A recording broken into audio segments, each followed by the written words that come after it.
अस्सलामुअलैकुम। आज हम लोग क्या स्टडी करें हैं? आज हम लोग पढ़े हैं ब्लॉक 7 की पैथोलॉजी हीमेटोलॉजी में WBC डिसऑर्डर्स, न्यूप्लास्टिक प्रोलिफरेशन बच्चों या फिर ल्यूकीमियाज हम लोगों ने स्टार्ट किए हुए थे और मैं आप लोगों को पहले ही बहुत दफ़ा बता चुकी हूँ कि हम इसको स्पीड की बेसिस पे दो पार्ट्स में डिवाइड करते हैं। या तो हमारे पास एक्यूट ल्यूकीमियाज हो सकते हैं या हमारे पास क्रोनिक हो सकते हैं। ठीक है, एक्यूट वो होते हैं जिनका शॉर्ट कोर्स होता है, जिनके एग्रेसिव सिम्टम्स होते हैं, जिनमें अर्ली प्रिकर्सर्स ब्लड में आ रहे होते हैं। और क्रोनिक वो होते हैं जो स्लो प्रोग्रेसिव होते हैं, लेस एग्रेसिव होते हैं और लेटर प्रिकर्सर्स ब्लड में आ रहे होते हैं। तो इसकी दो टाइप्स आगे ALL AML और इसकी भी तो CLL और CML।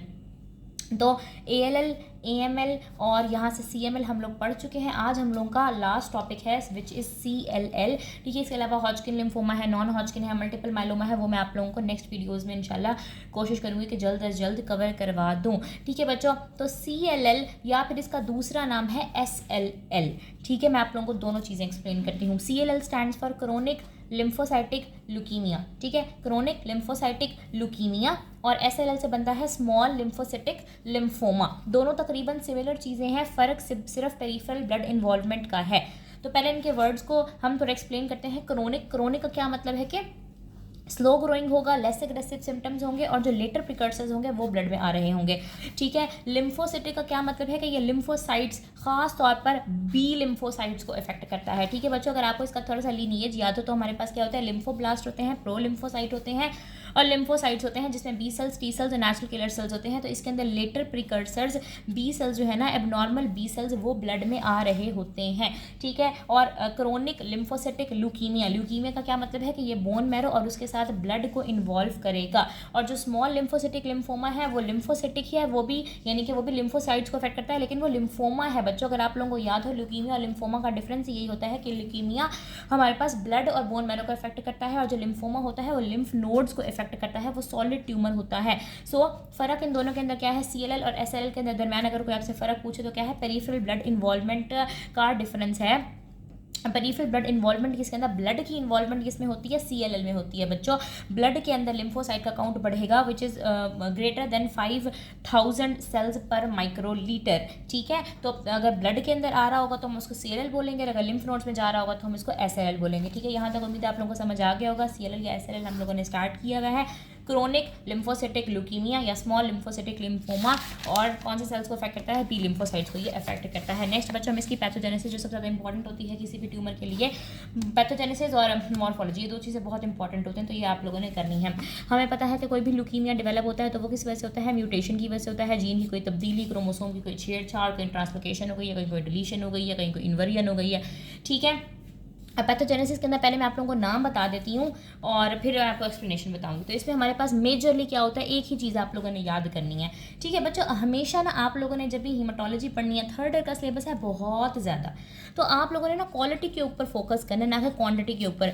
अब इस चैप्टर के अंदर और भी बहुत सारी चीज़ें लिखी हुई हैं। ठीक है, माइलोडिस्प्लास्टिक सिंड्रोम्स लिखे हुए हैं, हेरी सेल ल्यूकीमिया टाइप चीज़ें लिखी हुई हैं। अब उनसे पेपर नहीं आना होता बच्चों, या आएगा भी तो ज़्यादा एक MCQ आ जाएगा। अब एक MCQ के लिए आपको इतना पढ़ना पड़ेगा, तो बेहतर है कि जो मोस्ट इंपॉर्टेंट चीज़ें हैं ना, आप लोग पहले वो याद करो, पहले बहुत अच्छे से याद करो, उनके कंसेप्ट बनाओ। उनके कंसेप्ट ज़्यादा इंपॉर्टेंट हैं पेपर के हवाले से, और मैं आप लोगों को जो जो पढ़ा रही हूँ ना, इसी में से पेपर आना है। ठीक है, मुझे बच्चे कहते हैं कि बाकी चीज़ों के लेक्चर क्यों नहीं अपलोड किए, तो मैं फिर उनको यही बताती हूँ कि बच्चों एक तो मेरे पास यहाँ टाइम कम है, दूसरी बात है मैं चाहती हूँ सबसे ज़्यादा इंपॉर्टेंट चीज़ सबसे पहले कवर हो जाए, बाकी चीज़ें भी मैं कवर करा दूँगी। लेकिन एज ए स्टूडेंट भी आप लोगों को मेरी यही एडवाइस है कि आप लोग इन्हीं चीज़ों को पढ़ो जो मैं पढ़ा रही हूँ।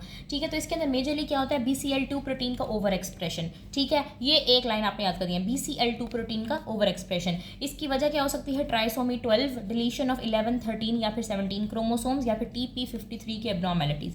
TP53 हमारे पास एक ऐसी जीन होती है जिसका काम होता है ट्यूमर को सप्रेस करके रखना। जब TP53 के अंदर एब्नॉर्मेलिटीज़ आ जाएँ, 12 क्रोमोसोम की ट्राइसोमी हो जाए, यानी कि 3 सेट्स बन जाए, या फिर 11, 13, 17 क्रोमोसोम्स की डिलीशन हो जाए, तो हमारे पास BCL2 प्रोटीन का ओवर एक्सप्रेशन हो सकता है, which can lead to CLL या फिर SLL। ठीक है, अब नॉर्मली हमारे पास BCL2 क्या कर रही होती है, नॉर्मली हमारे पास BCL2 का काम होता है एपोप्टोसिस को प्रिवेंट करना, यानी कि सेल डेथ को रोकना। अब ये एक नॉर्मल कंट्रोल्ड हालात में काम कर रही होती है कि इसने सेल को मरने नहीं देना होता। लेकिन CLL में हमारे पास क्या होता है, 13q क्रोमोसोम की डिलीशन की वजह से वो जीन जिसने वो माइक्रो RNA बनाने थे, जिन्होंने BCL2 को रोक के रखना था, BCL2 को नेगेटिव रेगुलेट करना था, BCL2 को इनहिबिट करना था, वो ख़त्म हो जाते हैं। ठीक है, यानी कि 13q क्रोमोसोम के ऊपर 13q क्रोमोसोम के ऊपर ऐसे जीन्स होते हैं जिन्होंने माइक्रो आरएनए बनाने होते हैं और माइक्रो आरएनए ने BCL2 को कंट्रोल करना होता है। अब ना रहा 13q क्रोमोसोम, ना रही वो जीन जिसने माइक्रो आरएनए बनाया, तो BCL2 को खुला मौका मिल जाएगा खेलने का। BCL2 की ओवर एक्सप्रेशन हो जाएगी और ओवर एक्सप्रेशन की वजह से जो एपोप्टोसिस थी वो सेल्स की नहीं हो पाएगी, यानी कि सेल्स ने एक स्पेसिफिक टाइम के बाद जो एक प्रोग्राम्ड सेल डेथ के प्रोसेस से गुजरना था वो सेल डेथ नहीं हो जाएगी और वो हमेशा के लिए जिंदा रहेंगे और खराबी फैलाते रहेंगे। ठीक है, तो हमारे पास BCL2 प्रोटीन का ओवर एक्सप्रेशन होता है। दूसरी हमारे पास रीजन क्या हो सकती है, बी सेल के अपने रिसेप्टर्स। आपको पता है बी सेल का काम क्या होता है, बी सेल ने क्या बनानी होती है, एंटीबॉडीज बनानी होती हैं। ठीक है, बी लिम्फोसाइट से क्या बनानी होती है, एंटीबॉडीज बनानी होती हैं। अब बी सेल्स के ऊपर ना यहाँ पे रिसेप्टर्स लगे हुए होते हैं जहाँ पे आके एंटीजन ने अटैच होना होता है। ठीक है, जैसे ही एंटीजन बी सेल रिसेप्टर के साथ बाइंड करती है ना तो बी सेल रिसेप्टर एक्टिवेट हो जाता है और उसकी वजह से एक एंजाइम होता है ब्रूटन टायरोसिन काइनेज, वो भी एक्टिवेट हो जाता है जो कि सेल्स को प्रोलिफरेशन के सिग्नल्स प्रोवाइड करता है कि सेल जल्दी जल्दी डिवाइड हो। ठीक है, एंटीजन बाइंड करता है बी सेल रिसेप्टर के साथ, बी सेल रिसेप्टर एक्टिवेट होता है, ब्रूटन टायरोसिन काइनेज एक्टिवेट होता है और सिग्नल्स मिलते हैं प्रोलिफरेशन के लिए। अब CLL के अंदर क्या होता है कि ये जो ब्रूटन टायरोसिन काइनेज है ना, इसका स्विच परमानेंटली ऑन हो जाता है और ये एक्टिव ही रहता है, जिसकी वजह से प्रोलिफरेशन सिग्नल्स मिलते रहते हैं, सेल डिवाइड होते रहते हैं। तो यहाँ तक मैंने आप लोगों को क्या बताया है बच्चों, यहाँ तक मैंने आप लोगों को CLL या फिर SLL का थोड़ा सा एक्सप्लेन किया, इन दोनों के दरमियान फ़र्क क्या होता है। फिर मैंने आपको उनकी पैथोजेनेसिस बताई है। जो सबसे ज़्यादा इंपॉर्टेंट चीज़ याद रखने की है वो है BCL2 प्रोटीन का ओवर एक्सप्रेशन। आपसे पेपर में ना इतनी ही बात पूछी जाएगी, कोई आपसे ये नहीं पूछेगा कि इससे क्या हो रहा है, इससे क्या हो रहा है, ये तो मैंने आप लोगों को समझाने के लिए बताया ना बच्चों। ठीक है, अच्छा, अब इसके कॉन्सिक्वेंसेज हमारे पास क्या आएंगे। सबसे इंपॉर्टेंट इसका जो कॉन्सिक्वेंस है वो है हाइपोगैमाग्लोबुलिनीमिया। इसका मतलब क्या है बच्चों, बी सेल का नॉर्मल काम क्या है, जिस तरह मैंने आपको बताया था कि जब हमारे पास RBCs की कमी होती है तो क्या हो जाता है, अनीमिया हो जाता है। RBCs ने जो काम करना था, ऑक्सीजन प्रोवाइड करनी थी, जब वो बॉडी को नहीं मिलेगी तो क्या हो जाएगा, बॉडी में शॉर्टनेस ऑफ ब्रेथ। इसी तरह बी सेल्स का काम क्या होता है कि इन्होंने एंटीबॉडीज़ बनाने होते हैं और एंटीबॉडीज़ का काम क्या होता है कि इन्होंने एंटीजेंस को जो मुख्तलिफ हमारे पास इन्फेक्शियस एजेंट्स हैं उनको बॉडी से निकालना होता है, न्यूट्रलाइज करना होता है। जब बी सेल्स हमारे पास ख़राब होंगे तो एंटीबॉडीज़ भी तो ख़राब बनेंगी ना बच्चों। बी सेल ख़राब होंगे, एंटीबॉडीज़ ख़राब होंगी, बॉडी के अंदर हाइपोगैमाग्लोबुलिनीमिया यानी कि एंटीबॉडीज़ की कमी हो जाएगी और बॉडी ससेप्टेबल हो जाएगी बहुत सारे इन्फेक्शन से। ठीक है, और नेक्स्ट हमारे पास क्या आ जाती है इसकी मॉर्फोलॉजी। मॉर्फोलॉजी यानी कि आप लोगों को ब्लड कैसा नजर आएगा, आपको बोन मैरो तो आपको पता है ऑफ कोर्स हाइपर सेलुलर ही नजर आती है। CLL के अंदर एक बहुत इंपॉर्टेंट बात आपने याद रखनी है कि ब्लड के अंदर लिम्फोसाइटोसिस होता है। जिस तरह हम लोगों ने CML के अंदर क्या बात की थी कि CML के अंदर ल्यूकोसाइट काउंट, हर तरह के leucocytes, neutrophils, eosinophils, basophil raise होते हैं। यहाँ पे हमने क्या याद करना है कि लिम्फोसाइटोसिस, खासतौर पर बी लिम्फोसाइट्स ब्लड में बहुत ज़्यादा बढ़ जाते हैं।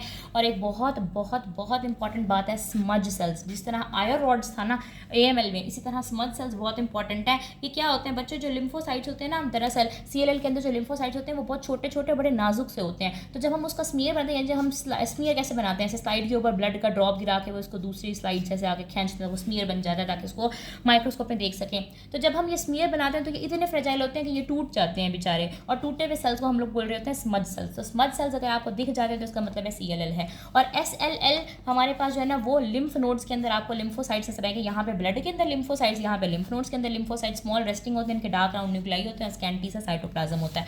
रट्टा मारने वाली चीज़ है। फिर इसकी इम्यूनोफिनोटाइपिंग भी इंपॉर्टेंट है बच्चों। इम्यूनोफिनोटाइपिंग का क्या मतलब होता है, ये हमारे पास एक लैब डायग्नोसिस का तरीका होता है। बेसिकली हम कुछ सर्टन टाइप के मार्कर या सर्टन टाइप के टैग्स देख रहे होते हैं, जिससे हमें पता चल जाता है कि अच्छा ये वाले सेल आए हुए हैं तो ये वाला कैंसर है। तो B cell marker CD20, surface immunoglobulin जो CD5 जो है ना, इस तरह के सेल्स ये वाले टैग्स एक्सप्रेस कर रहे होते हैं। क्लिनिकल फीचर्स क्या आते हैं बच्चे, पहले तो यही होगा फटीग, वेट लॉस, एनोरेक्सिया, भूख नहीं लग रही होगी, वेट कम हो रहा होगा, generalised lymphadenopathy, lymph node swell होंगे, हिपैटोस्प्लीनोमेगैली होगी। बहुत इंपॉर्टेंट फीचर हाइपोगैमाग्लोबुलिनीमिया जो बॉडी को बैक्टीरियल इन्फेक्शन से ससेप्टेबल कर देगा। और ट्रीटमेंट इसका क्या होता है, हमने ऐसी ड्रग्स देनी होती हैं जो कि BCL2 की फॉर्मेशन ना होने दें। BCL2 अगर बनी हुई है तो उसको टारगेट करें। मैं आप लोगों को यहाँ आपकी बुक से दिखाती हूँ बच्चों। ये देखो, chronic lymphocytic leukaemia, small lymphocytic lymphoma. यहाँ पे वो ये बताते हैं कि extent of peripheral blood involvement के अंदर फ़र्क होता है।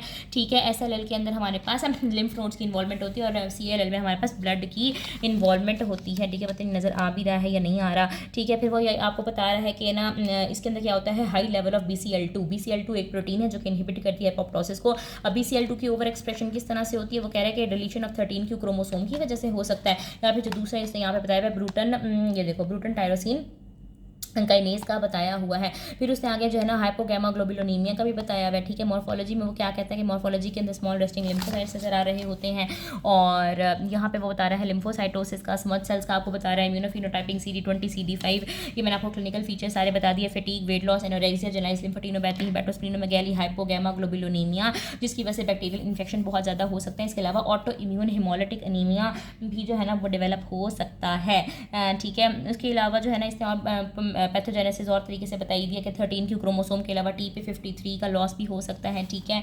और फिर वो हमें बता रहा है कि ना इसका वाहिद हल क्या होता है कि हम BCL2 प्रोटीन के वो दें, ऐसी ड्रग्स हैं जो उसके वो बने ना दें, या फिर हम हिमेटोपोइटिक स्टेम सेल ट्रांसप्लांटेशन की तरफ जाएं।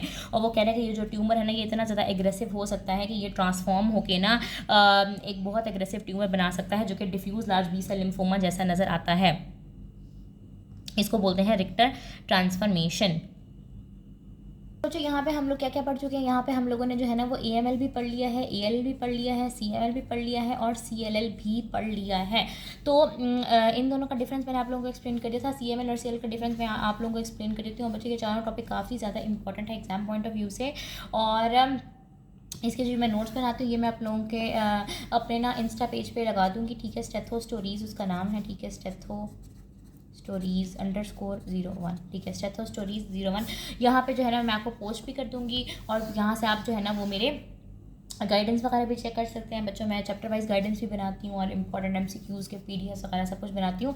और यूट्यूब के हम लोग एक वीडियो भी बनाएंगे जिसके अंदर मैं आप लोगों को इनके सिनेरियोज एक्सप्लेन कर दूँगी ताकि आप लोगों को MCQ सॉल्व करने में कोई प्रॉब्लम ना हो। बच्चों आप लोगों को पता है जो MCQs होते हैं it is all about practice, it is all about concept. जितने अच्छे कंसेप्ट होंगे आप इनको याद कितनी हद तक याद कर सकते हैं, ठीक है। याद करेंगे और वो तो हर दफ़ा MCQ बदल बदल के आ जाएगा, तो आप लोगों ने रट्टा नहीं मारना, आप लोगों ने कंसेप्ट समझना है। यहाँ पे मैं आप लोगों को थोड़ा सा इसका डिफरेंस एक्सप्लेन कर देती हूँ। CML और CLL का दोनों ही क्रोनिक ल्यूकीमियाज हैं, ठीक है। ये माइलाइड ल्यूकीमिया है, ये लिम्फोसिटिक ल्यूकीमिया है, ठीक है। दोनों ही लेटर प्रिकर्सर्स को अफेक्ट कर रहे होते हैं। इसके अंदर माइलाइड लीनिएज इफेक्ट होता है, न्यूट्रोफिल, यूजिनोफिल, बेसोफिल, मोनोसाइट, हर तरह के सेल्स ब्लड में मिलते हैं, इसको गार्डन पार्टी कहते हैं। और ये मेजरली इफेक्ट करता है B लिम्फोसाइट को, ठीक है। आप लोगों की बुक के मुताबिक मैंने खुद से कुछ नहीं डाला। इसकी एज क्या होती है 25 to 60 ईयर्स के इंडिविजुअल्स को इफेक्ट कर होता है। इसकी एज आप लोगों की बुक के अंदर प्रेजेंट नहीं है। पैथोजेनेसिस की बात करें तो इसके अंदर 922 ट्रांसलोकेशन होती है, BCR ABL फ्यूजन जीन बनती है जिसकी वजह से टायरोसिन काइनेज का काम बहुत ज़्यादा बढ़ जाता है, ठीक है। सेल्स बहुत ज़्यादा प्रोलिफरेट होते हैं, और इसके अंदर BCL2 प्रोटीन का ओवर एक्सप्रेशन होता है 13q क्रोमोसोम के डिलीशन की वजह से, ठीक है। इसके अंदर हमारे पास मॉर्फोलॉजी देखें तो लीकोसाइट का काउंट बढ़ा हुआ होगा, यहाँ पे लिम्फोसाइट का काउंट बढ़ा हुआ होगा। इसमें हर तरह के सेल्स आपको ब्लड में मिलेंगे, और यहाँ पे आपको CLL में क्या मिलता है, स्मज सेल्स मिल रहे होते हैं, क्योंकि ये बहुत ज़्यादा नाजुक होते हैं, जब इनका स्मेल बनाते हैं तो ये टूट जाते हैं। क्लिनिकल फीचर्स भी तकरीबन बराबर ही हैं, फैटीग, फीवर, ठीक है, और लिम्फेटिनोपैथी, हेपेटोस्प्लीनोमेगैली सब में मिलती है। बस यहाँ पे आपने बात याद रखनी है, dragging sensation in the abdomen due to splenomegaly, और यहाँ पे हमारे पास लिम्फेटिनोपैथी, हेपेटोस्प्लीनोमेगैली और हाइपोगैमाग्लोबुलिनीमिया की वजह से बैक्टीरियल इन्फेक्शन होती है।